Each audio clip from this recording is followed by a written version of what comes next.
Let's take a minute and just say this. Something happened in the late 60s whenever Monahan report came out and said the black family was in trouble. 25% of our babies were being born out of wedlock. When the report came out, it says we need national action to save the black family. When Monahan gave the report to Johnson, Johnson made a statement. The civil rights organizations pushed back and called Monahan racist and said the black family is peripheral. They said the real problem, they said what you're doing is you're blaming the victim. The real problem is racism. So from that point, an activism started, but it was a different kind of activism. We had an activism that started right after we were freed as slaves. Men drove and walked miles and miles to find their wives and their children that they had been separated from. That was activism. And then, praise God, they went to work. That was activism.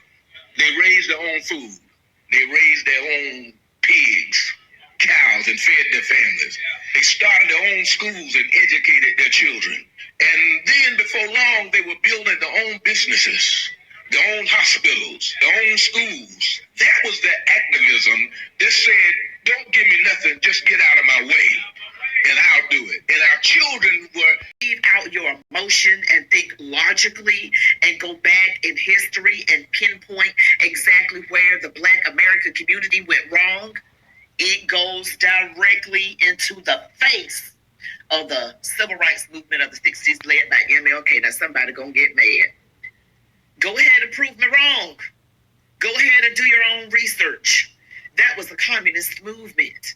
And they've been pushing communism in our face ever since, particularly in the Black American community. And Apostle Quick, oh, he gonna keep it quick, but it's powerful. He's going to give a history lesson. And for those of you who vote a certain way, vote blue no matter who, realizing that, I'm just going to tell y'all now who do that, it is not smart, and you are contributing to the demise of yourselves and your own communities. Did you hear what I said? You are part of the problem.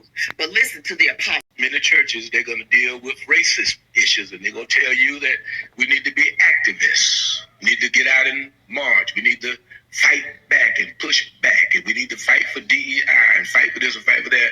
Now, you say what you want to say about it, but hey, man, our problems are really more foundational than that. You don't need to get out there fighting all that stuff whenever your main problem is that you can't even get along with the people in your house.